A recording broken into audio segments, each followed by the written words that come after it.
Alors, la réaction d'oxymercuration, donc on a besoin de HgOAc que vous voyez là, OAC2, et on a besoin de BH3. Donc une première étape, c'est celle-là.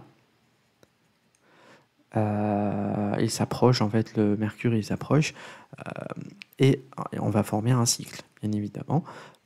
Pour la deuxième étape, en fait, c'est une étape de réduction. Pourquoi? Parce qu'en fait, on va faire une démercuration. Ok? Donc, le Hg, il faut se débarrasser de lui. Euh, donc, voilà les flèches. En fait, le Hg, il possède alors, 2 électrons. Donc, ça, c'est 1, ça, c'est 2, et ça, c'est 3. Ok? Donc, ça, c'est l'ordre pour les flèches. Qu'est-ce qu'on fait maintenant? On va obtenir, c'est toujours comme ça.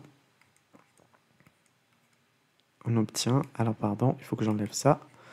On obtient Hg ici, mais maintenant il est chargé positivement. C'est comme un pont halonium, si vous vous rappelez. C'est comme les ponts halonium quand on a un halogène ici. Ok? Donc, comme ça, et un seul OAc. Rappelez-vous que celui-là, il est parti. Ok? Donc, qu'est-ce que je vais faire maintenant en présence de... Bon, dans le milieu, forcément, il y a H2O. Alors, il y a H2O. Donc, en présence d'H2O, je vais venir arracher. Parce que vous voyez là, ici, il y en a 60 degrés en fait. Il y a 60 degrés. Donc ça, c'est très tendu. Et le cycle, il a tendance à s'ouvrir en fait. Donc, comment je fais? Je vais venir avec ma molécule d'eau, attaquer. Bon, j'attaque où? J'attaque là où c'est beaucoup plus substitué. Pourquoi? Parce que c'est delta plus, ok? Donc j'attaque par exemple ici. Bon, c'est pareil dans ce cas parce que j'ai fait une molécule en général. J'attaque comme ça et celui-là, il se rabat. Donc comment on fait? Ça, c'est une addition anti. Rappelez-vous, tout ce qui est ouverture de cycle, c'est une addition nucléophile, mais anti. Ok? Donc il faut que ce que j'ai rajouté, en fait, ce qui a attaqué, soit en anti avec ça. Avec ça. Euh, ce qui est parti, quoi. Donc je vais faire comme ça. Vu que c'est anti, je mets Hg ici, OAc ici, et là je mets OH2 avec une charge positive. Ok, et donc il ne reste plus qu'à mettre mes substitutions sur les carbones. Et là, pour que ça soit clair que c'est anti, voilà.